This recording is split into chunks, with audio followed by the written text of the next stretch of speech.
Doc.com. Você bem informado. Olá, muito boa noite. Está no ar o programa Doc.com, jornalismo com responsabilidade. Amanhã, sábado, é o último dia para as convenções partidárias, que vão definir os candidatos a prefeito, vice-prefeito e vereador aqui em Ponta Grossa. O cenário está praticamente definido e é esse assunto que a gente vai tratar nos destaques dessa semana, a respeito das convenções partidárias. Na entrevista da semana, vamos ter aqui o vereador Edilson Fogaça para falar para a gente sobre o projeto aprovado nesta semana na Câmara Municipal que regulamenta a profissão de mototaxista aqui em Ponta Grossa. Também vamos conversar com o vereador Alisson Zampieri, que foi o propositor da CPI da Sanepar, instalada esta semana na Câmara Municipal. Tudo isso em 2 minutos, não saia daí. Doc.com, você bem informado. Estamos apresentando Doc.com.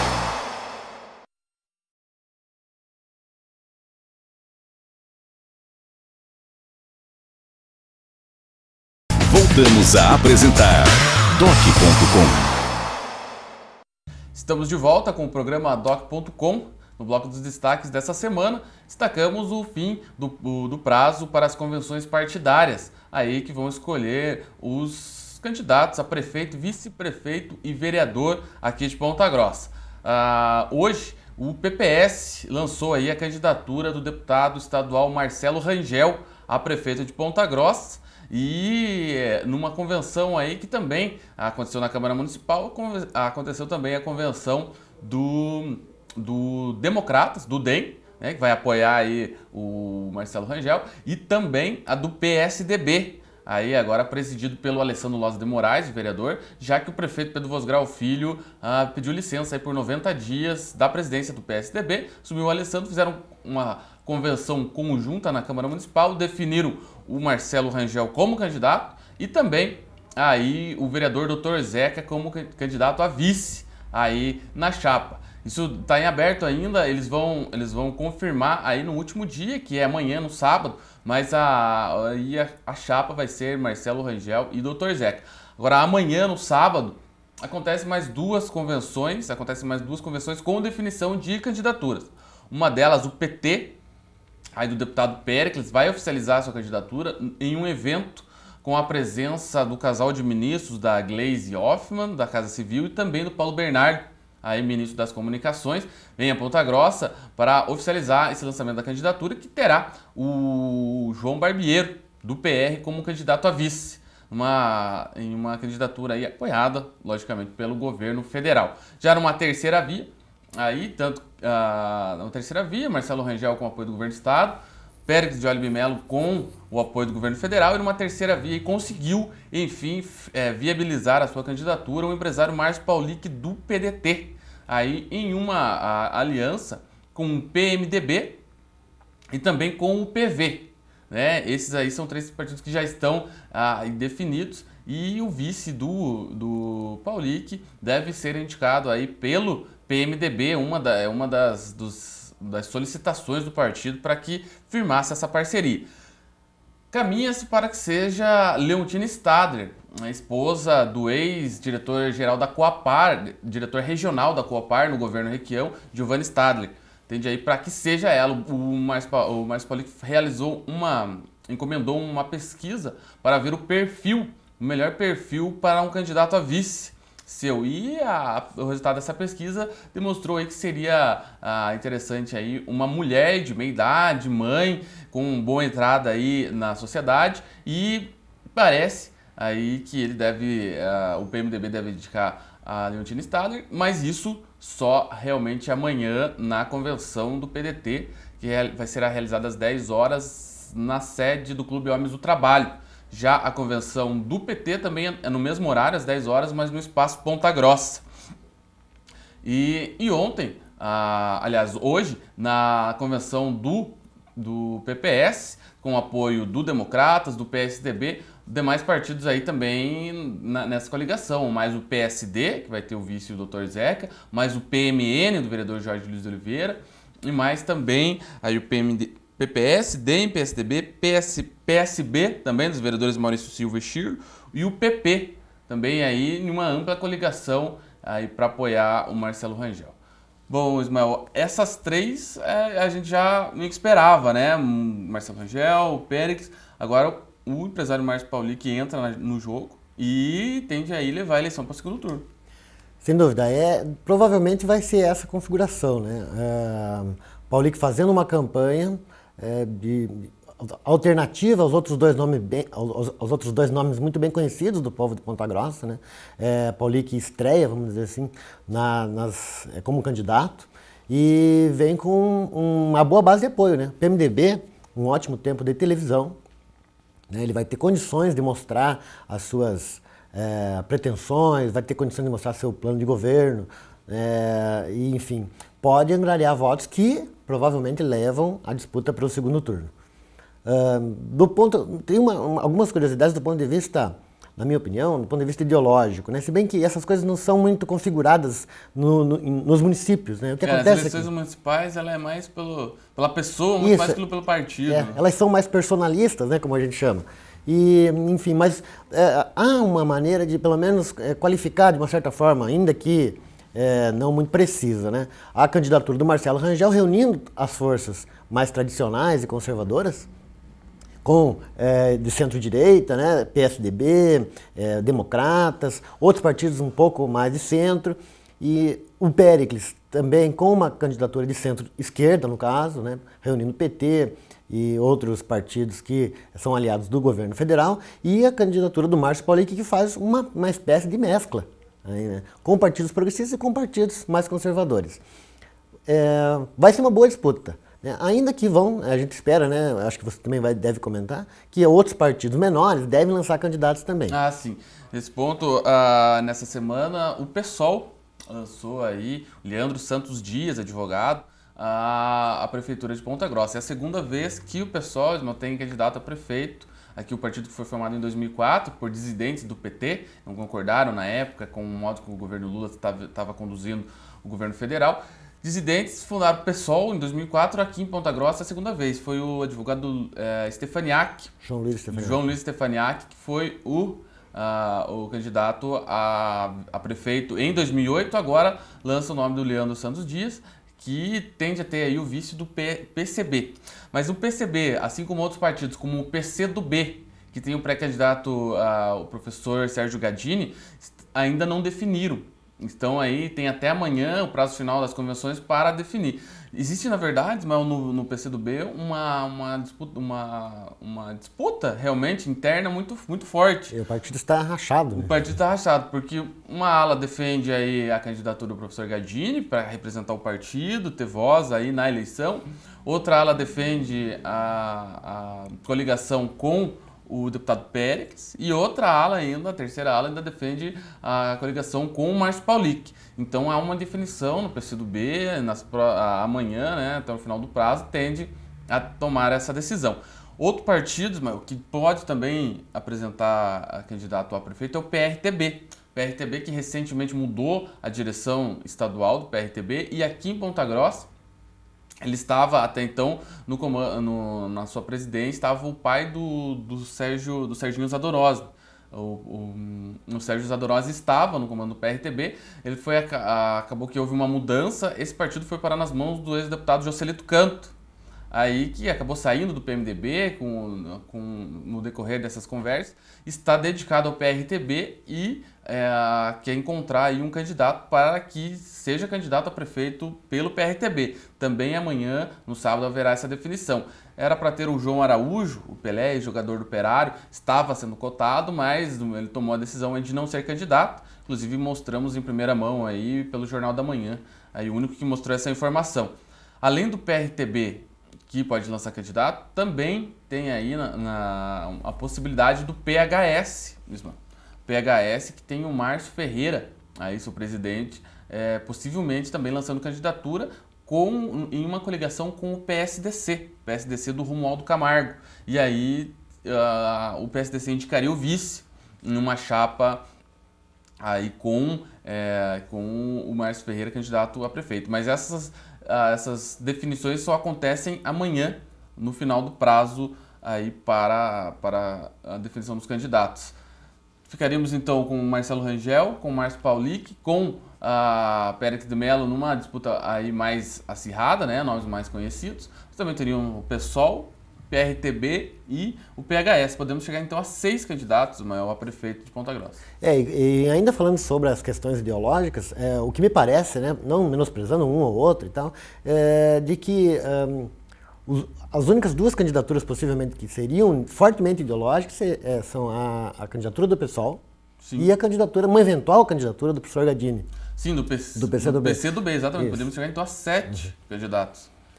E nesse cenário, é um cenário bem mais amplo, né? O que praticamente define segundo turno em Ponta Grossa, né? Porque, enfim, a candidatura do Paulic, se fossem apenas 3 forças, haveria uma tendência em se polarizar. Né? E uma dessas candidaturas, seja qual deles for, perder muita força no decorrer do processo e acabar redundando num único turno apenas. Mas com um debate de ideias mais amplo, com mais candidatos podendo expor seus planos, expor suas ideias, suas críticas, inclusive, né? Que, principalmente nos candidatos menores, o que normalmente acontece, não estou dizendo que isso vai acontecer aqui em Ponta Grossa, né? Mas o que normalmente acontece é que esses partidos têm mais liberdade para poder fazer críticas tanto ao atuais mandatários do governo federal, que apoiam Péricles, como o governo do estado, que apoia a candidatura Marcelo Rangel. Então, acredito que com todos esses, há a maior possibilidade de segundo turno do que apenas os 3. Certamente. Quanto mais candidato, mais pulveriza, como a gente chama, mais os votos aí e tende a dar esse segundo turno. Agora, um destaque que a gente traz em primeira mão aqui no programa Doc.com foi a saída, digamos assim, do PSC, do empresário Marcos Zampieri, que esteve na semana passada aqui com a gente falando a respeito do PSC. O PSC não vai mais com o deputado Périx de Mello, que estavam aí praticamente fechado, mas houve algum percalço aí e não estará mais. O PSC decide amanhã se vai com o Marcelo Rangel, se vai com o Márcio Paulic ou se lança somente chapa a vereador e não coliga aí na majoritária. Essa é uma informação que a gente traz aqui em primeira mão. A outra questão já era esperado nessa semana, o prefeito Pedro Vosgrau Filho não vai apoiar ninguém, já havia declarado que ficaria neutro nessa eleição e sai da presidência do PSDB, deixa o Alessandro, que é bastante ligado aos irmãos Oliveira, Marcelo Rangel e o deputado Sandro Alex, e o PSDB fica com o caminho livre para apoiar o Marcelo Rangel. Destacamos também que nesta semana, na última quinta-feira, ontem, o Tribunal de Contas acabou adiando mais uma vez o julgamento de 2003 das contas do Péricles. Né? Aliás, de 2001. A de 2003 havia sido aprovado com ressalvas semana passada. Nessa semana, voltou a de 2001 à pauta e o conselheiro Hermas Brandão, relator, acabou retirando acabou retirando e fica então aí para próximas semanas, próximas sessões do Pleno do Tribunal de Contas. O deputado, mesmo com essa pendência, já garantiu que amanhã lança a candidatura e vai aí defender, se caso alguém entre na Justiça Eleitoral falando aí, questionando o registro de candidatura, falou que tem base jurídica para contornar essa situação. Vamos esperar para ver. Bom, esses foram os destaques desse bloco, as convenções partidárias. No próximo bloco, recebemos aqui o vereador Alisson Zampieri, que propôs a instalação da CPI da Sanepar na Câmara Municipal, que foi instalada nesta semana. É um instante só, não saia daí. Doc.com, você bem informado. Estamos apresentando Doc.com.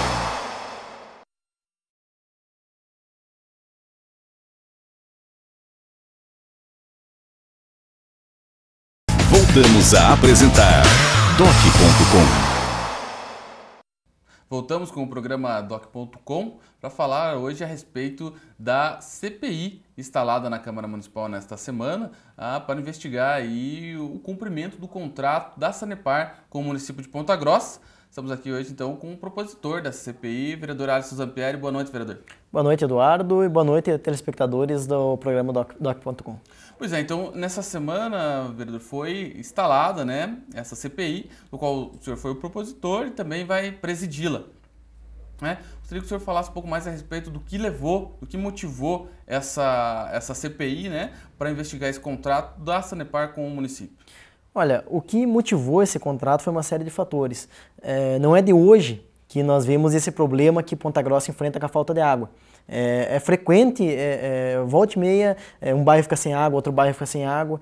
E o estupim, podemos dizer assim, foi essa última falta de água, onde praticamente Ponta Grossa inteira ficou 8 dias sem água.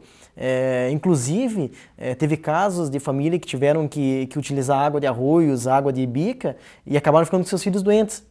Inclusive, várias reclamações que foram até nosso gabinete. Então, é inadmissível uma empresa que arrecada tanto, cobra tanto por um serviço que deve ser prestado com qualidade, acabar deixando faltar água por tanto tempo. Ainda mais porque já foi levado a conhecimento de todos que foi uma falha, uma falta de manutenção por parte da Sanepar.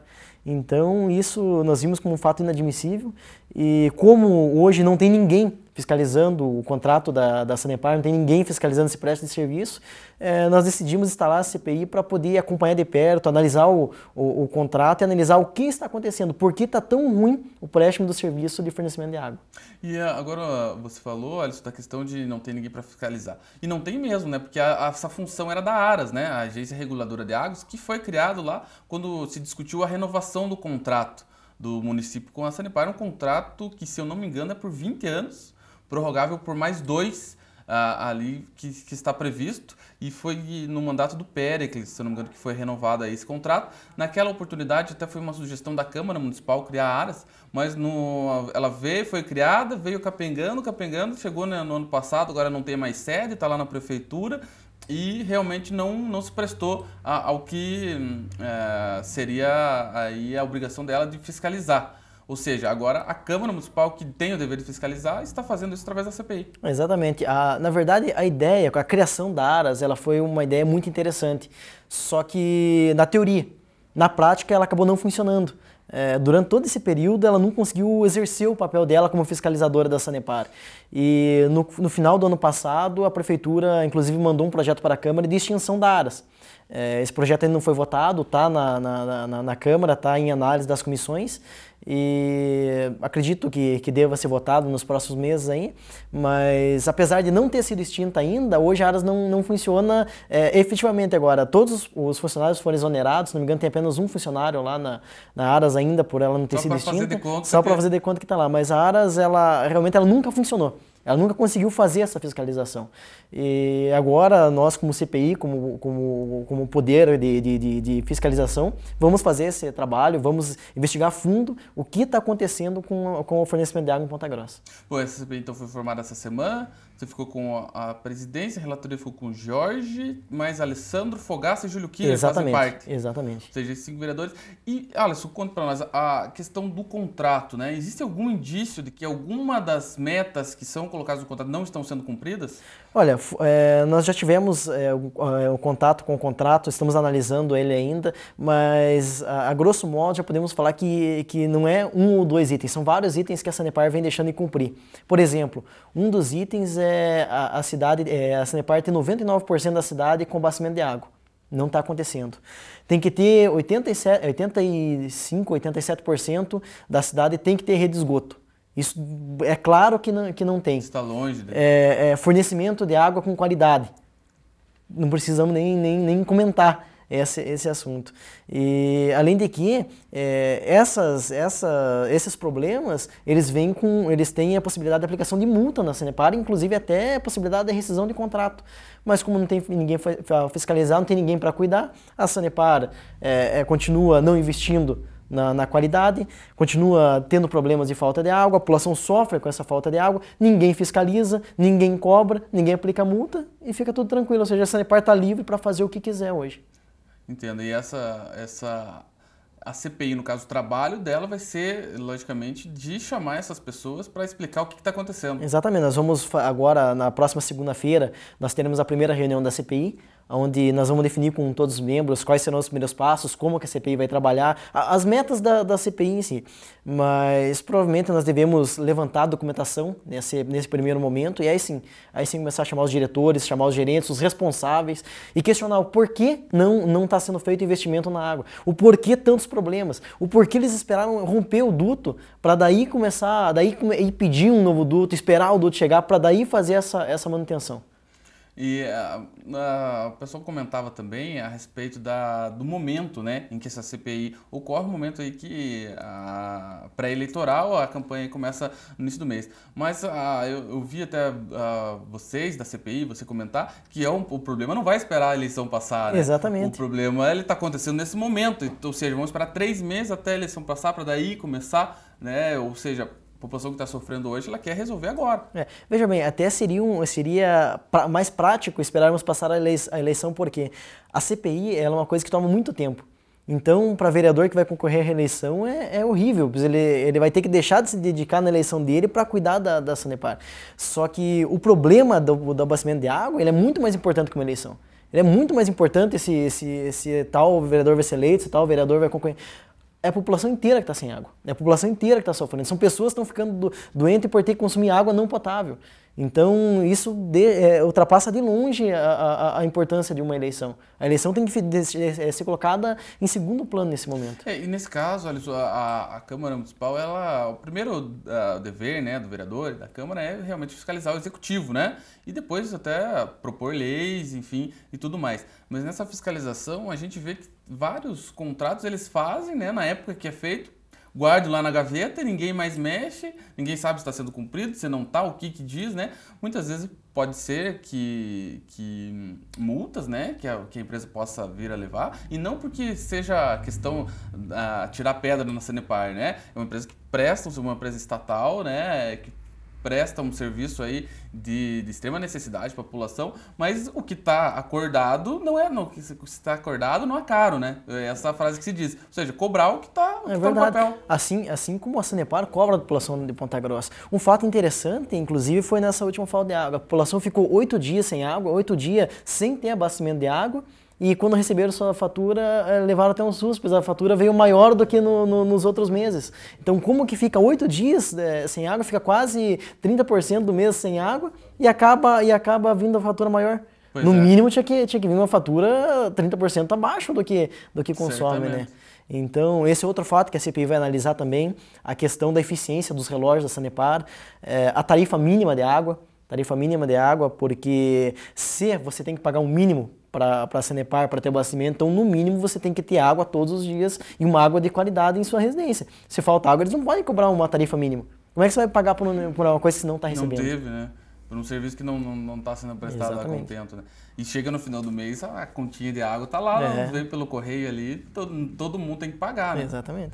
E a CPI, ela tem algum cronograma já? Como que vocês estão pensando? Na próxima segunda-feira, nós vamos sentar com os membros e aí vamos definir esse cronograma, vamos definir a forma de atuar da CPI, vamos definir todos os passos da CPI nessa primeira reunião.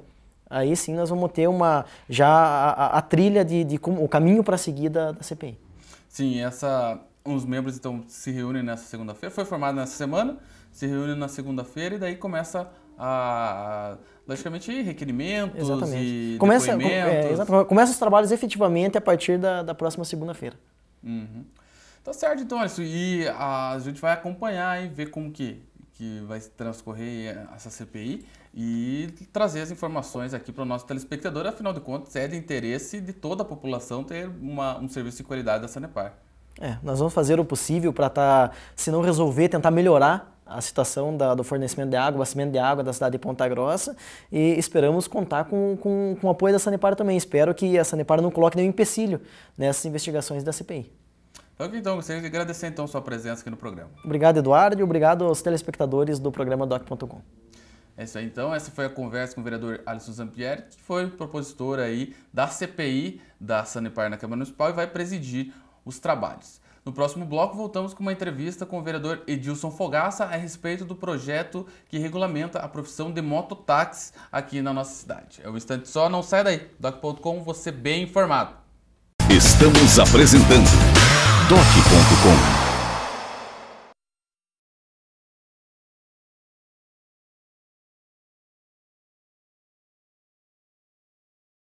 Voltamos a apresentar Doc.com. Voltamos com o programa Doc.com, agora na nossa entrevista dessa semana, o vereador Edilson Fogassi aqui com a gente. Boa noite, vereador. Boa noite a todos os amigos da TV Vila Velha.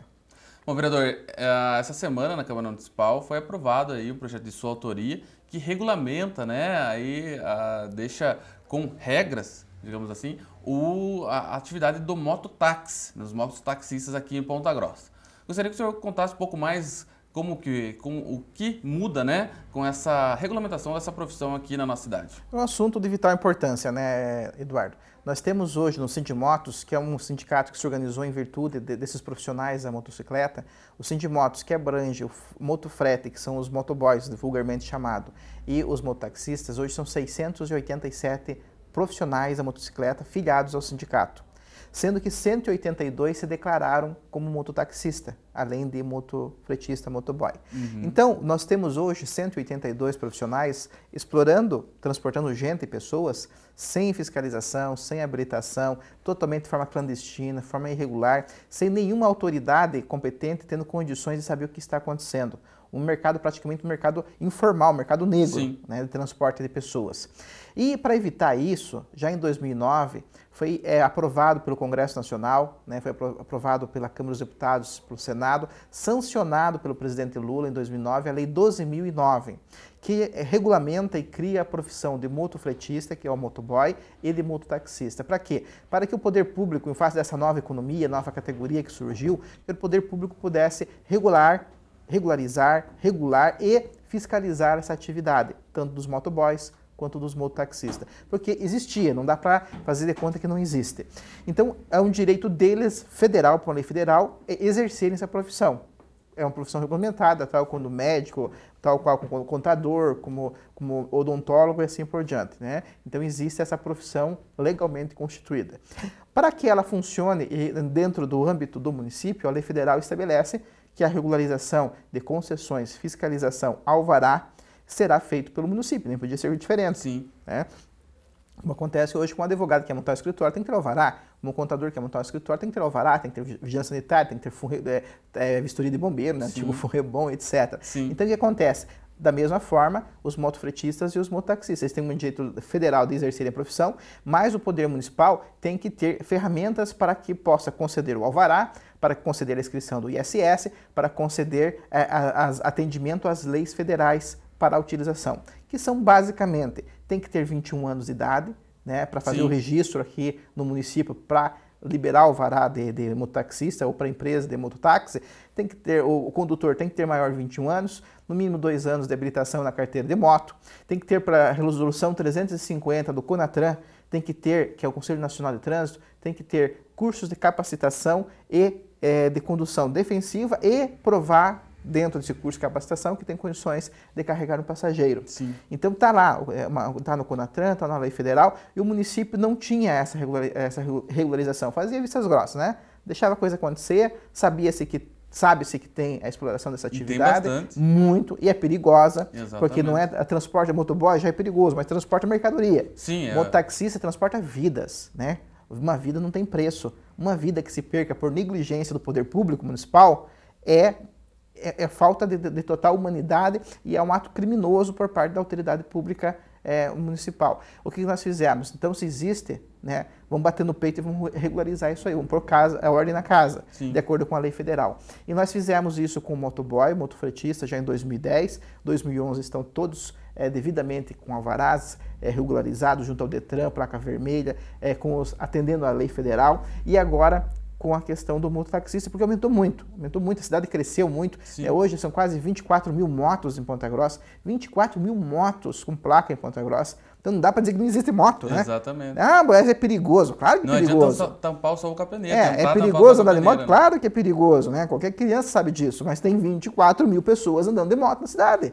Né? Não dá para ser alienado. Então, o que acontece? Então, vamos regulamentar isso aí, a questão do mototáxi. Fizemos isso, foi aprovada em 2 sessões na Câmara Municipal, a lei agora seguiu para o prefeito Vosgrau sancionar. Ela cria, no âmbito aqui da Autarquia Municipal de Trânsito, para fazer o registro desse profissional e atender a lei federal e a lei municipal, que é praticamente os mesmos parâmetros da lei federal, né? 21 anos de idade, 2 anos de carteira, curso de capacitação, a moto tem que ser no mínimo 125 cilindradas, os espelhos refletivos, a questão do mata-cachorro, que eles chamam, que é a proteção de perna, o capacete tem que ser certificado por metro do condutor e do seu passageiro, não pode ser capacete, porque as grandes quantidades de traumas de moto acontecem porque cai o capacete racha, porque é falsificado, não é testado, não tem qualidade nenhuma. Então tem que ser certificado por metro esse capacete do condutor e do passageiro, tem que ter as faixas refletivas para ambos, correto? Sim. Então tudo isso... Ou seja,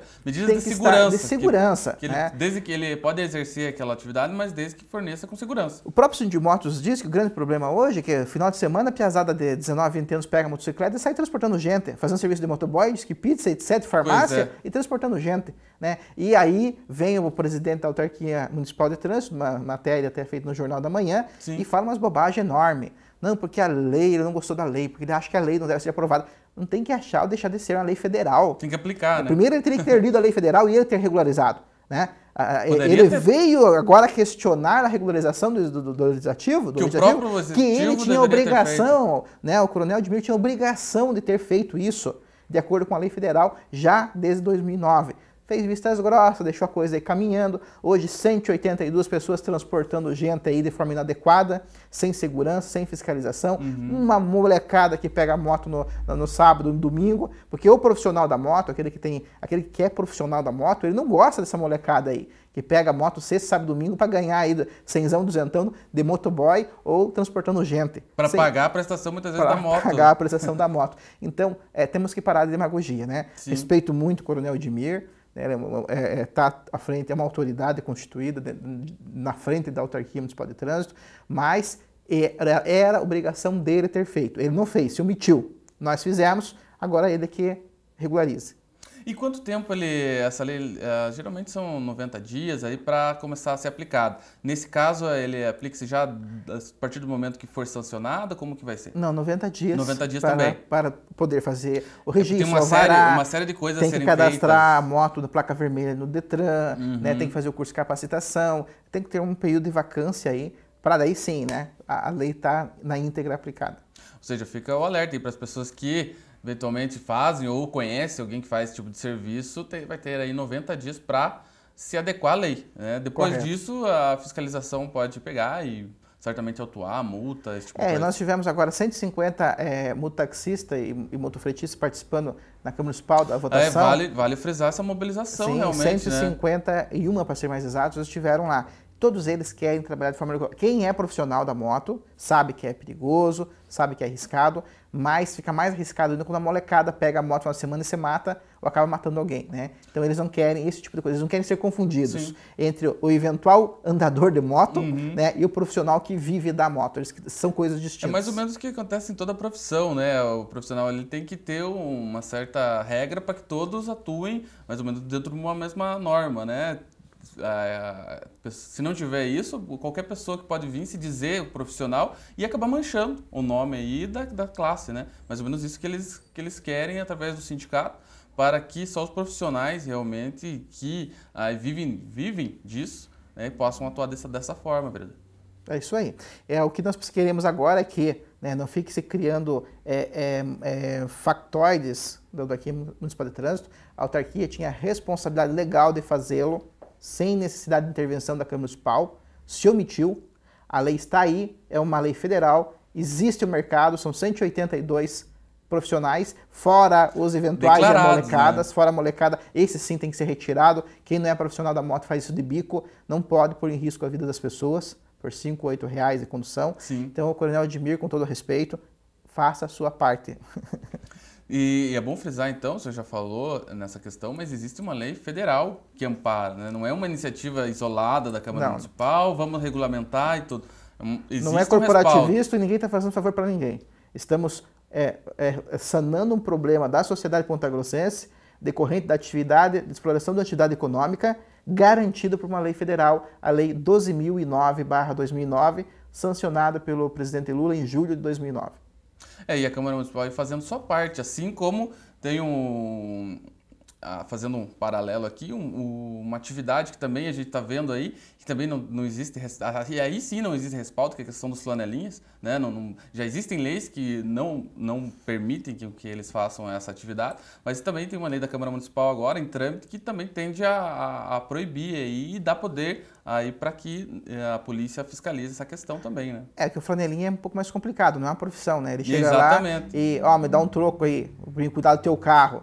E já fala grosso, né? Quando a mulher fala, me dá um troco aí pra cuidar do teu carro, porque os caras estão riscando aí. A mulher já fica assustada, né? Estão riscando aonde?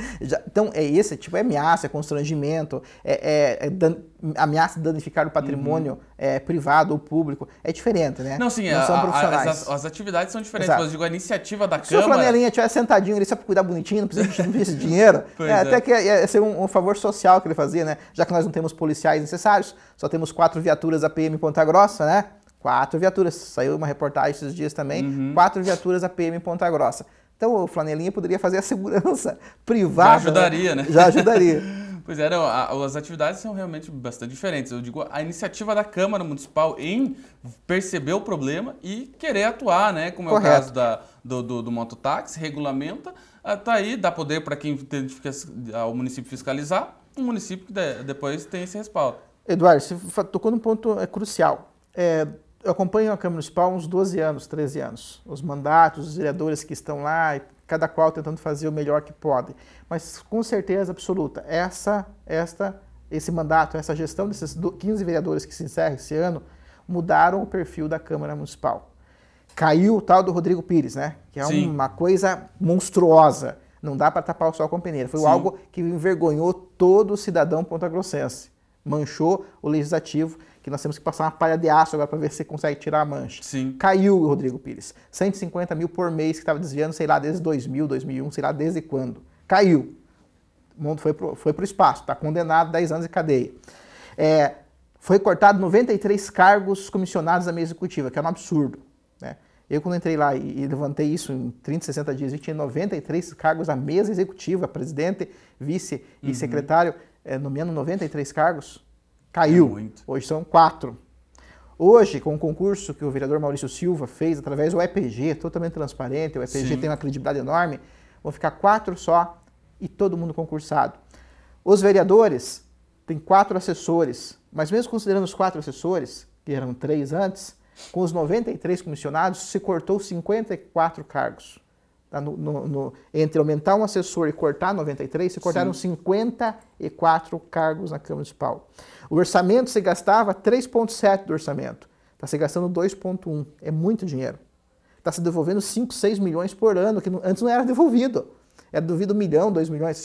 Quase 6, isso aí vai dar quase até 6 porque milhões o Rodrigo de reais. Paula Pires pegava boa parte desse O Caveira dinheiro. estava lá, né? Andando de Honda Carry, hoje é 220 mil reais. Verdade. Casa em Camboriú, apartamento em Camboriú. Apartamento em Camboriú na beira do mar é 1,5 milhão. Não é verdade? Sim. Casa aqui no Jardim América, avaliado 1,1 milhão, 1,1 milhão hoje. Né? Não sei se venderam ou não, mas está meio avaliado 1,1 milhão, 1,1 milhão. Então, isso acabou. Né? Então, não foi a melhor coisa da história da cidade, esse atual mandato dos 15 vereadores, tem suas mazelas. Né? Tem algumas coisas que pode ser questionado ou não, que poderia ter sido melhor, mas com certeza, desde que eu me lembro dos últimos 13 anos, com certeza é o melhor mandato desses últimos 4 anos, são os 15 vereadores que merecem destaque. Não parabéns porque estão fazendo a sua obrigação, estão ganhando para isso, né? Mas merecem destaque por ter mudado o perfil do legislativo pontagrossense. Tá certo, então, vereador. Vamos para um rápido intervalo e voltamos. Na sequência, nós vamos conversar a respeito de outro projeto de sua autoria que cria o Conselho de Contribuintes e também da CPI, voltar a falar da CPI da Sanepar, do qual o senhor é membro. Tá certo? É um instante só, não saia daí. Doc.com, você bem informado. Estamos apresentando Doc.com.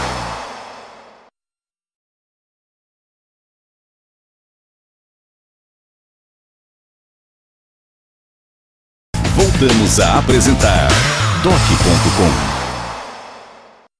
Voltamos com o programa Doc.com na segunda parte da nossa entrevista com o vereador Edilson Fogaça. Bom, vereador, Então, o projeto de mototáxi está aprovado aí, isso falta ser sancionado pelo prefeito. E tem outro projeto de sua autoria que cria o Conselho de Contribuintes aqui em Ponta Grossa. O que aí, na prática, vai representar a criação desse conselho? Nós tivemos essa semana passada, última quarta-feira, a visita do Sérgio Leopoldo, que é o novo presidente do CPG, que foi até a Câmara para discutir especificamente esse projeto conosco. Ele entende que é um projeto fundamental para os contribuintes pessoas físicas, mas também para os micro, pequenos e médios e grandes empresários do estado de Ponta Grossa. Ponta Grossa, Paraná, é a única cidade com mais de 100 mil habitantes que não tem Conselho Contribuinte Municipal.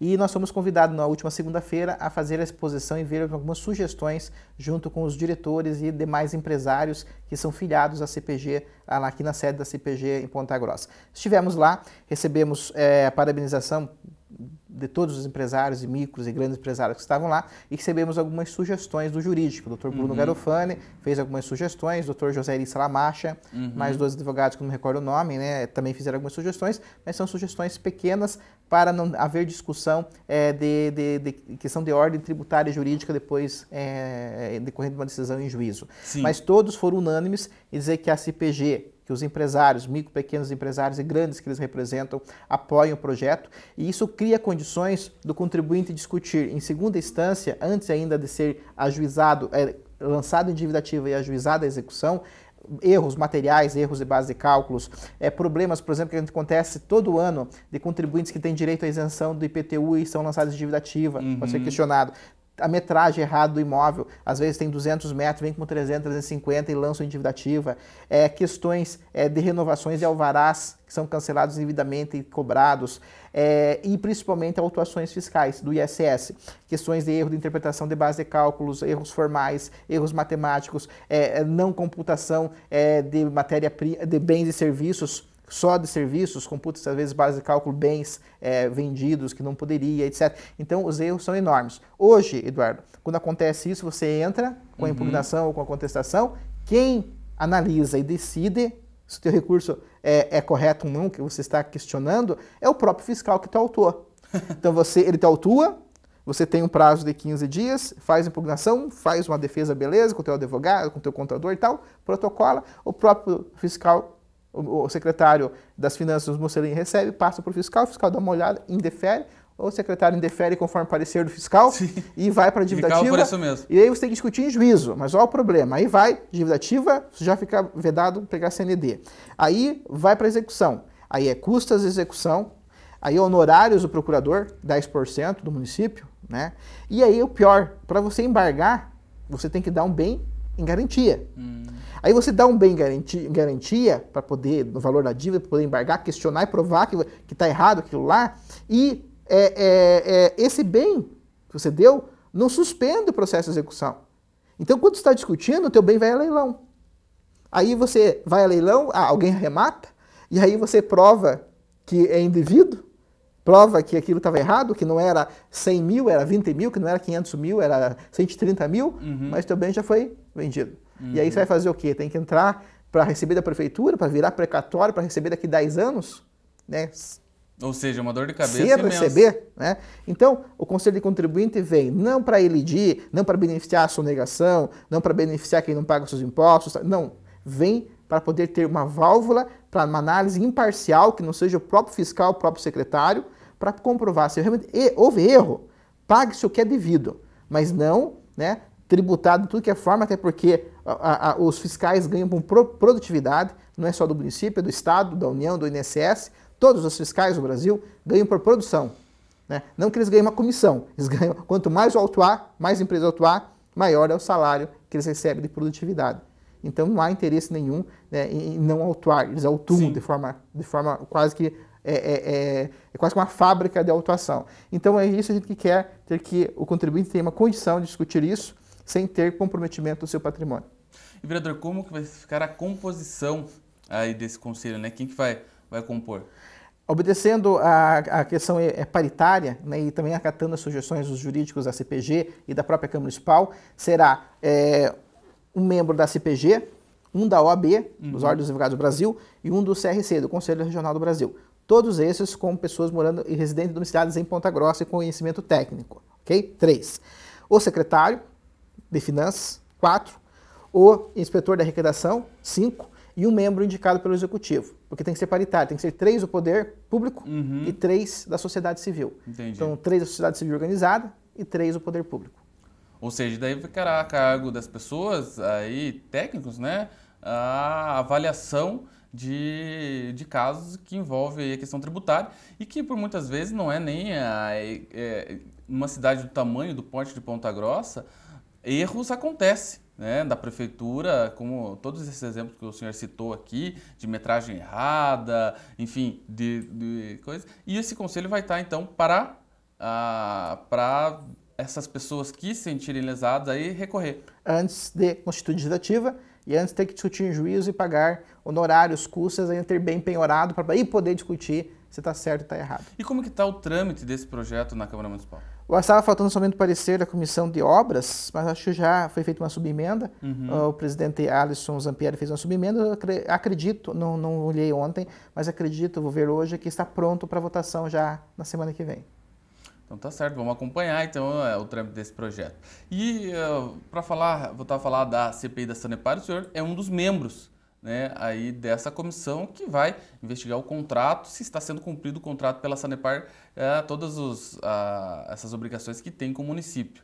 O senhor pretende fazer alguma ação específica aí? Como que o senhor pretende conduzir esse trabalho?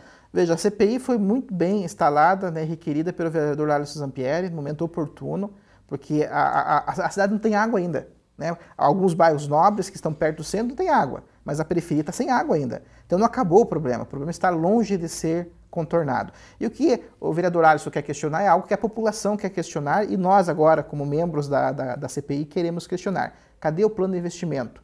Aquelas adutoras que estouraram foram criadas na ditadura militar, lá do Médici, nos anos 70. Até hoje não foi investido nada, 40 anos. Acho que é mais velho que eu, tenho 40, deve ter mais que 40. Né? Plano de contingência, nenhum. Aí eles estão puxando água do Pitangui e alguma coisa do alagado. Quem tem as adutoras do alagado ficou com água, mas é 20% da cidade. Quer dizer, 80% da cidade, Eduardo, está sendo abastecida pelas adutoras criadas lá no plano de desenvolvimento, que você não é nem nascido ainda, em 68, 69, 70. Acho que nem eu era nascido ainda. E mais nada de investimento. E nós estamos indo para 350 mil habitantes. Né? A terceira maior arrecadação do estado do Paraná, correto? Sim. Uma das cidades mais ricas do Brasil em renda per capita. Está entre as 100 entre a renda per capita do Brasil. Então, a CPI é oportuna sim, tem que ser investigado. E nós não queremos jogar pedra na Sanepar. Nós sabemos que toda empresa tem suas nuances positivas e negativas. Agora, o contrato de concessão é de direito, dever dos vereadores e do executivo fiscalizarem, é isso que a Câmara vai fazer. E nessa questão aí, porque é uma questão que é vista, né? A faltar água em casa é uma coisa que nos dias atuais não se aceita mais, né? A população paga caro para ter esse serviço, e daí na hora que vai lá, né, fazer sua comida, tomar seu banho, chega lá, cadê a água? É um dos direitos fundamentais da humanidade, né? Acesso à água potável. Então, está lá, né? Nos direitos fundamentais do ser humano, da humanidade, está lá a lei da liberdade, o direito à água. Acho até mais que a liberdade, o direito à água, né? E hoje é isso que nós estamos vendo aqui em Ponta Grossa. Hoje recebemos várias ligações de bairros mais afastados, como o Gralha Azul, como o Dalabona, como Atlanta, que estão sem água. Praticamente desde quarta-feira à noite. Então, são milhares de pessoas. Então tem alguma coisa muito errada, muito podre no ar, que está sendo escondido porque está na véspera da eleição, né? Então todo mundo esconde ali para daí estourar essa bomba depois da eleição e dizer, olha, Ponta Grossa está em beira de ter um colapso de fornecimento de água, o que eu acredito que já está acontecendo. Tá certo, vereador. Vamos acompanhar aqui na doc.com também, trazendo as informações no decorrer aí dos trabalhos da CPI da Sanepar. Gostaria de agradecer a sua presença, então, aqui, falando a respeito dessas iniciativas aí para a população de Ponta Grossa. Eu que agradeço, estamos sempre à disposição. Ok, então, essa foi a entrevista com o vereador Edilson Fogaça, falando sobre todos esses temas aí em discussão na Câmara Municipal, e com isso encerramos o programa doc.com de hoje. O programa doc.com que pode ser revisto no nosso canal no YouTube, no youtube.com/programa-doc.com, também no site do Jornal da Manhã, no jmnews.com.br e no site do Plantão da Cidade, no plantãodacidade.com.br. Para você que quiser mandar sua dica, sua sugestão, sua pergunta, basta escrever para o e-mail programadoccom@gmail.com. É isso aí, um bom final de semana para você e até sexta que vem. Doc.com, você bem informado.